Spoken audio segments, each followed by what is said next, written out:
Standing up in McKinney, this is According to Callus. And I gotta tell you, tough love is tough sometimes. When your own wife tells you, I listen to all your podcasts and, I enjoy them, but boy, your book reviews, they're a snooze fest. Well, I guess I probably ought to listen to my own wife. So, until I figure out what I'm going to do in lieu of that, I thought I'd have fun with some movies and kind of talk about the movies and lessons to be learned from the movies. So the first one I want to bring up is from 1988. But before I get there, before we get started, let me just remind you, I don't know what it is with the algorithm this last week. Oh boy. But I need for you to subscribe, follow, like, and share the show. I'm on Podbean. I don't know how much longer I'm going to stay here because they don't look to be doing what I need them to be doing. But be that as it may, let me just say, I think we're making a difference. I think we're making an impact and people are listening. And the only way we can continue to grow, continue to build our show is by your help. And I am still looking for the subscribers. That's right. You can subscribe through the podcast directly. And it's helpful. It's very helpful. My goal was to hit 200. And after the last week of whatever nonsense has been going on with the algorithms, I'm nowhere near it. But hey, you know what? No big deal. A year ago, I was nowhere at 65,000 listens. Way past that now. So we're going to keep on rolling. Okay. The movie, They Live. It takes place in current times, right?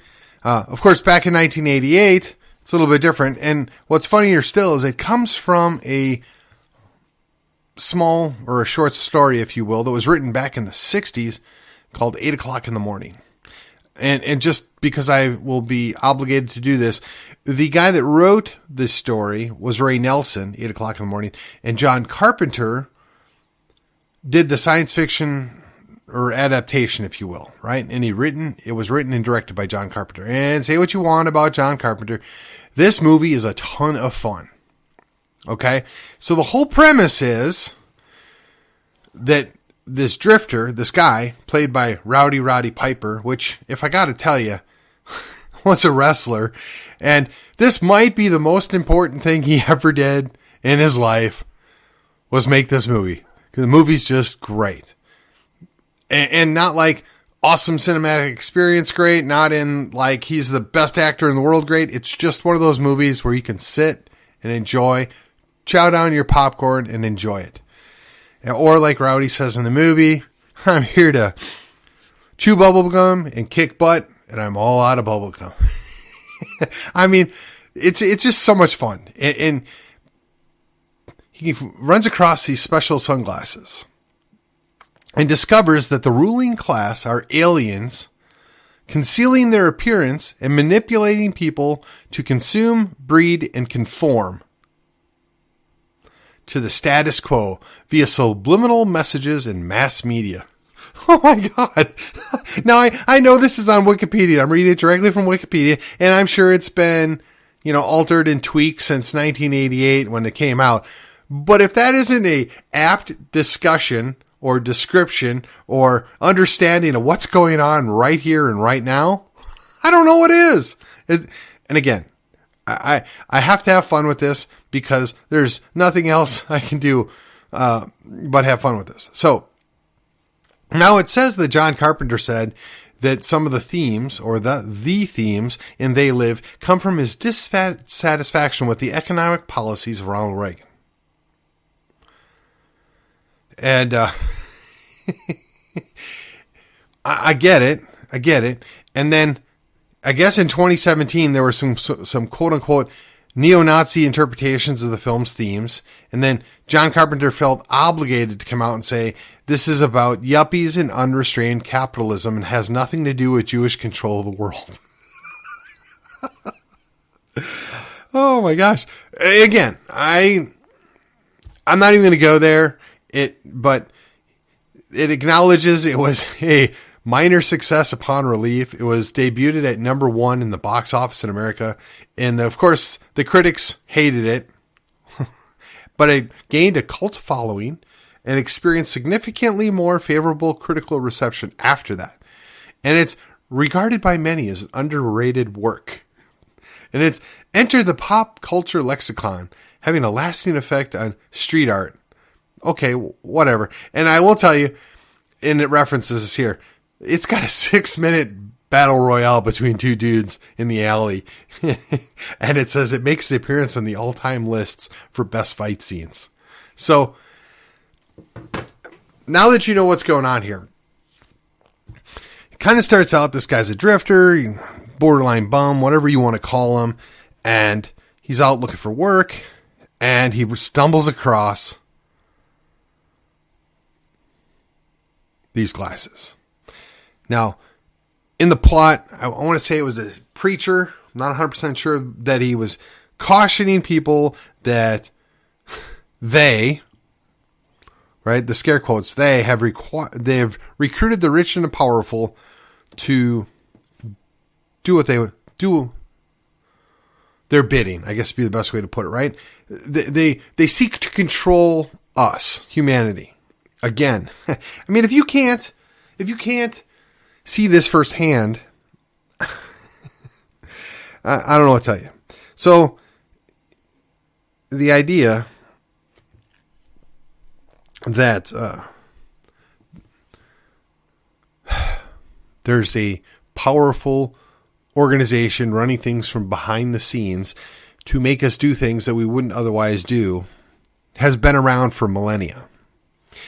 And yes, I know the neo-Nazis want to blame the Jews for everything. And I know that anytime you say, well, you know, there's this banking elite or these people that show up and immediately gets lumped in with the whole Jewish rule of the world thing. I think that's more happenstance than anything else, that some of them might have Jewish roots, whatever. But it's very easy to disregard what should be somewhat obvious, that there is an elite that think they rule the world. There is a group of people that seek to manipulate us and do what their bidding is.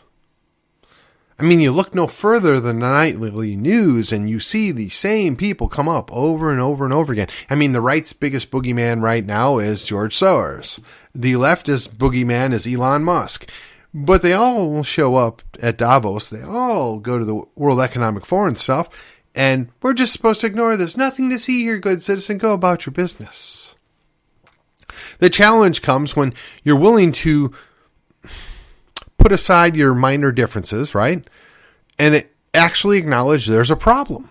I mean, there are people on the left, there's people on the right that we see a problem. Now, our solutions might vary. Our solutions probably are going to be in conflict, but we acknowledge what the problem is. Now, John Carpenter in this movie thinks it's that the people there are caught up in consumerism, right? It's a critique of consumerism. Okay, there's something to be said for that.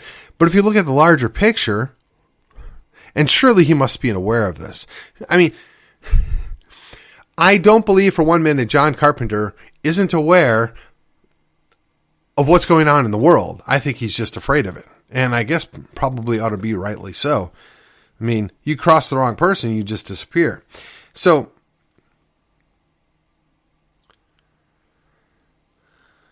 in the movie, the guy that's kind of nicknamed Nada, I mean, he doesn't exist or nobody, he finds that if he follows this guy Gilbert that he met and the preacher that I mentioned before, again, I've gone back to Wikipedia to make sure I get these details right. And he finds out that they're taking over broadcast signal with the help of this hacker guy. And they're letting people know that all is not what it seems. And coincidentally enough, the shantytown and the church are both destroyed by a police raid the same night. And the hacker and the preacher are beaten by the riot police. So Nada, Roddy Piper's character, finds the box behind the church and finds the sunglasses in it and puts the rest in a trash can, hide them. But then he notices that when he wears the sunglasses, he sees the world for what it is. It turns it monochrome, black and white. He can see what's going on. And then he begins to really have an awakening. He's awake. So the irony is he lets on that he knows what's going on, and he almost gets caught because of it. And all this different thing transpires. And if I remember correctly, the show only takes place over a few days. And so Gilbert and hold on a second. I'm sorry. Okay, my apologies. It's a different guy by the name of Frank. I'm sorry. So in any case, he gets the sunglasses. He goes to find his friend. He wants to give the sunglasses to him.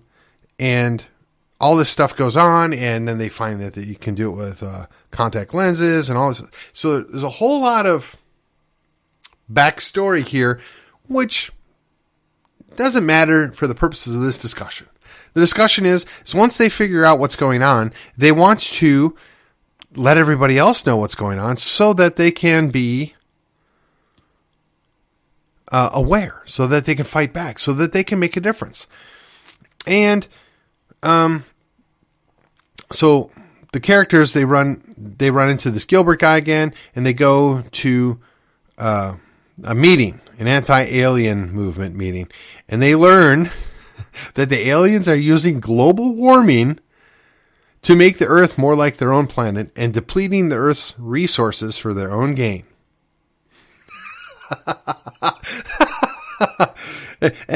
Oh, and it gets better. The aliens have been bribing humans to become collaborators and promoting them to positions of power. Oh, man. Where have we seen this before? I mean, and again, I don't want to... This is the whole theory that these things don't happen in a vacuum. And then they find out that the aliens and the human collaborators are working together and that they're eliminating the terrorists, which, of course, our main character has now become. And so, after all this is said and done,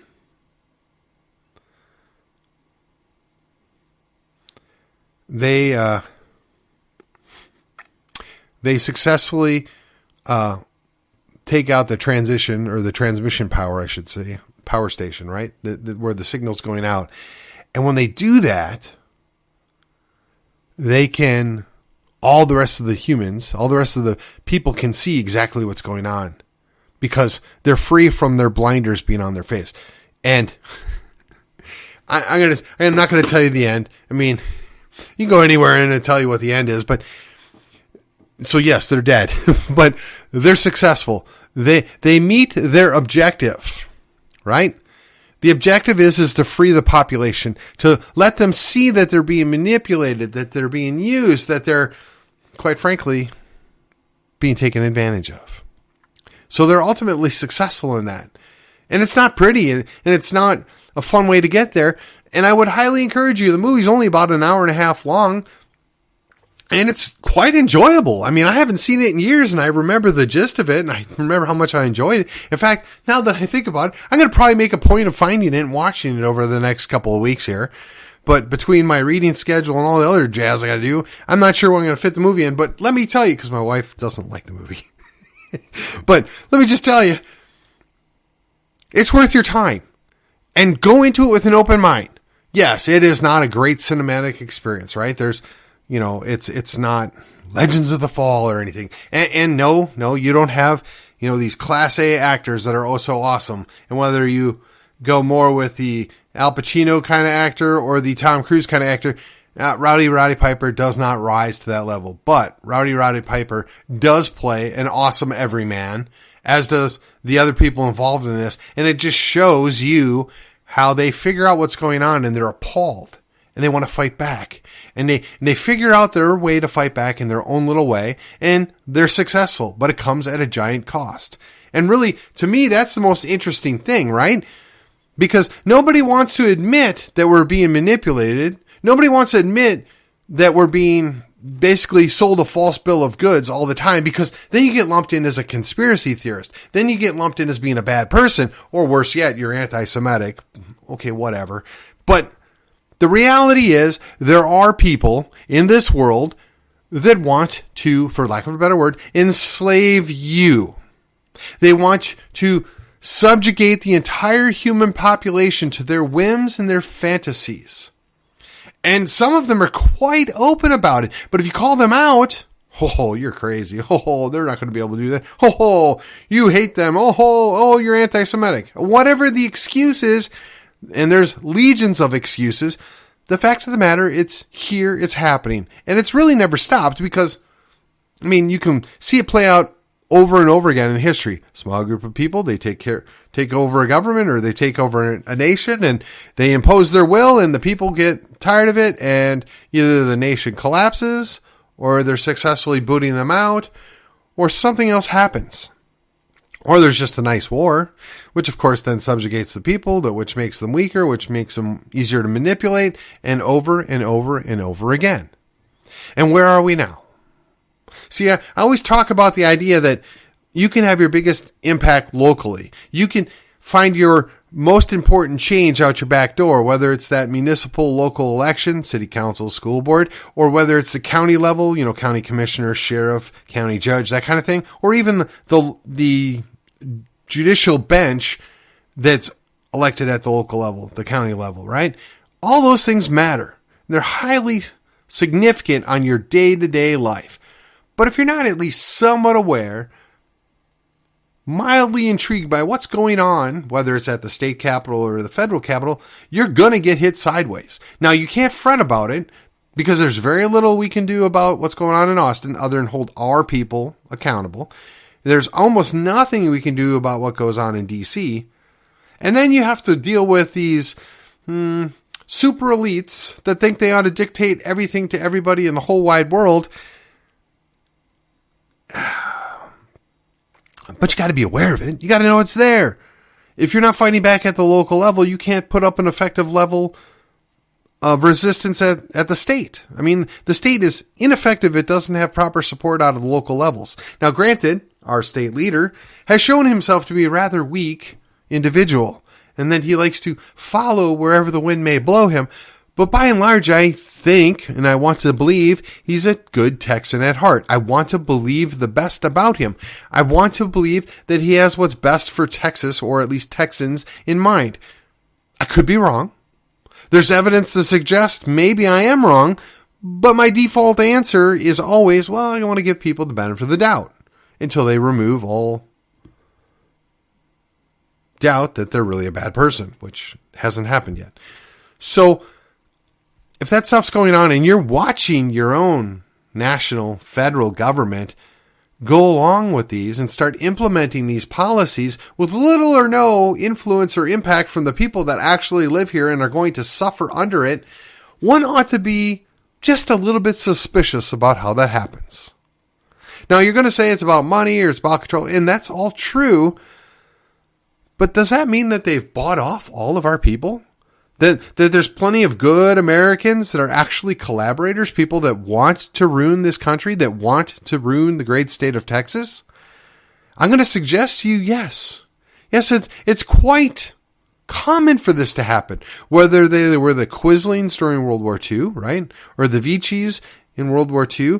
I'm sure there were plenty of people in, Thailand, Singapore, the Philippines, that they signed up to side with the Japanese because, well, they're in charge and we're going to carry out their orders. I mean, even in Poland, for God's sake, that had been literally abused for centuries by both the Russians and the Germans, there were people there that signed up to do the Germans' bidding. And then, of course, when the Germans got kicked out, they signed up to do the Russians' bidding. Why? Because it was going to make it slightly better for their family, but destroy their entire community and wipe out a good section of their population. Hey, but that's okay. My family got to eat tonight. And I get it. And if I'm in that position, I'm not 100% certain what would happen. I'd like to tell you I'd stand on the principle. I'd like to tell you that I would realize the best way to protect my family is to protect my community. But I can't promise you. I can't say 100%. I go with 99%, sure. I'm comfortable with that. And anybody would tell you otherwise, unless they've already done it, they're bluffing. I'm just, you don't know until you're there. You don't know what you're going to do until the pressure's on. So when you look at what's playing out in this movie, They Live, right? So there are aliens. They've cut a deal with the elite that are collaborating with them to basically harvest the earth of all of its value and resources, whereby they're manipulating the climate of Earth to make it more conducive for them to live there comfortably, making it potentially worse for the people that already live there, and nobody's the wiser. It just happened right in front of their faces. Because they believe what they're shown. They believe what they're told. They don't question anything. That's my takeaway. If you're not questioning things, if you're not considerate of the idea that what you're being told or what you're being shown might not be the truth, you're not critically thinking and you're letting yourself open to suggestion. And how does that end well? It really doesn't. We watch this play out every day to a lesser scale, but it directly is applicable to our everyday lives. Whether it's the show that gets put on local school boards or local city council meetings or city events, right? Everything's well here. Everything's great. You shouldn't question us about anything. We know what we're doing. We're the experts. Trust the experts. Trust the science. If you haven't learned in the last 3 years that these people literally make stuff up on the fly and they really don't know what the truth is anymore, I can't help you.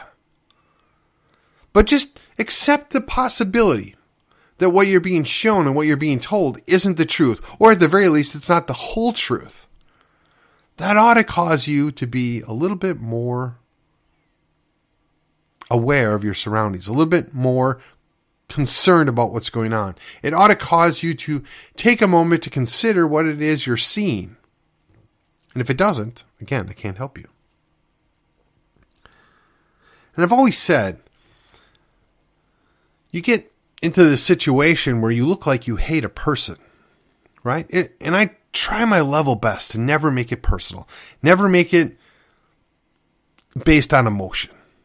This is what's best, or this is the best option, or this is what the outcome is going to be. And when somebody puts those glasses on your face and you can see what's going on in the world around you, and you have clear eyes and a clear mind for the first time in perhaps decades, and you see the outright lies, the fabrications of things, the abuse of the truth, the manipulation of people and yourselves, you have to come to the conclusion that there's got to be a reason for it. And it's almost always about control. Almost always. I tell my wife that. It's almost to where she just tell me, yeah, I know it's about control. But that's what it comes down to. It's about the money, but it's about control. With control, you get money. With money, you get control. The two-piece same pod, one hand holds the other hand. It doesn't matter how you look at it. It's better to have both, but you can't have one without the other. Right? So just think about it. You go watch this movie. You invest 93 minutes of your time or whatever it is, and you watch the movie. You enjoy it for what it is. It's kind of a popcorn cheese movie from the 80s, and it's fun, and it's kind of sobering, but it's going to teach you a lesson. That you need to maybe look past what you see in front of you. Maybe don't take people's word for what you're seeing. Maybe you ought to do a little investigation on your own. Maybe you ought to be willing to acknowledge that you're being lied to, or you're being deceived, or you're being tricked. However you want to look at it, things are not as they appear. But you have to be willing to take that step of faith that something about the world around you is not on the up and up. Well, now that I've beat this through your head, now that I've giving you this movie to watch as your homework, if you will, and I've told you how much fun it is. Let's get to the brass tacks of the situation. Let's get to the application of this, right? We're 20 minutes in plus. We need to know, okay, Callus, you've told us about this movie. You said go watch it. Now why? What's the point? The guys make a decision to take out a TV station, essentially, that puts out the signal that jams everybody's mind, fogs people out so that they can't see what's going on in the world around them. They win, but they also lose. They're willing to make a sacrifice because they think it's worth it. What I'm suggesting to you is, once you establish what the truth is, once you see what things are going on that you didn't previously know about or that the average public doesn't know about, you have to decide, what's it worth to you to tell the truth? What's the value in knowing what's actually happening here? Are you willing to pay a price? Liberty doesn't come for free. And as our liberty gets withered away, chipped away, eaten up, by lack of a better term, our enemies, what are you going to do about it? How are you going to fight back? What is the moral and ethical way to deal with this? Well, first and foremost, know the truth. Secondarily, share the truth. Let others know. Now, I'm going to warn you right now that some of you are going to get upset. Some of you are going to want to take action. God forbid you take direct or kinetic energy or kinetic action. You're going to lose. The odds are against you. They're against us all. But that doesn't mean it's game over. It doesn't mean it's the end. It doesn't mean there's nothing that can be done. It just means you have to be careful. You have to give it a little thought. You have to be willing to take the risk. Now, I've told you time and time again, you should not trust any one thing that I tell you without first double checking me, right? Call it the Bortz principle. Yes, you've heard it, but I'm not going to act on it until I've confirmed it. Then I want you to take some time. I want you to get educated on the issues. I want you to know what's right and what's wrong. I want you to be able to look at things from a different point of view and have a better understanding. Now, if you want to understand how this government was set up and why it was set up that way, look, I got two people you can go look into. Brian McClanahan, he's got his own show. It's all over the place. Or Chris Ann Hall. She's got her own show. And she's going to be coming, by the way, in March to McKinney, Texas, to talk about things. But those are two really good options. Now, if you are really going to get down with the liberty mindset and you really want to understand how these things work and some of the underlying things, then you go check out Tom Woods. I mean, two of these people have PhDs in their subjects and speak on a variety of issues. And unlike some PhDs, they don't hit you over the forehead with their degrees and they don't make you feel small. They talk to you at a level that you should be able to understand. They will communicate well what the principles are and how this works and why it was designed this way. And, oh, by the way, Chris Ann Hall, she does have her Juris Doctorate. She knows her stuff. Oh, and before that, I guess she was a chemical engineer or something. So she knows her stuff too. But her focus is primarily, how does this work within the Constitution and the law as it is now? And then comparatively, how should it have been done? What does the founding fathers, what do the founding documents say about this? How does this work together? How should we approach this? What is the correct way? Now, don't forget, just because something's supposed to be some way doesn't mean that it's going to be that way, because they have a very good track record of manipulating events to get the outcomes that they desire. That is, those in power. But if you know what the truth is and you know what the starting point is, that gives you a footing, a strong foundation of which to work off of, and which to build on. And then, if you live in my area and you want to be involved, you can check in with me. I'm going to tell you about the things that I know are going on. I'm going to talk about opportunities coming up, and I'm going to give you brief recaps on different events that happen around, just from time to time over the course of my show.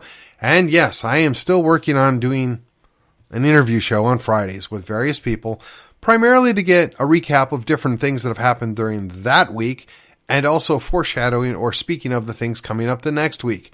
Don't know how I'm going to make that all work exactly yet. I'm still thinking about some details on if I need to make the show longer or whatever. But I'm doing this because I see this as a service to my community. I see it as a way that I can get our message out. There are a whole lot of other things I could be doing in my life right now that some might make me more money, some might help me out with some other goal I have in life. But right now, this is the thing that I do. I do it fairly well. And quite frankly, if we can't grow our message, if we can't get people on board, if we can't get people educated on what's going on, it's all going to be for nothing. We have to keep working. We have to put in the effort, and we have to be willing to sacrifice and pay the price. I'm paying mine. I'm asking you to find yours and step up to the plate and do the right thing and protect your family, your community, and quite frankly, Texas. With that, remember your homework. Go watch They Live, and I'll see you on the other side.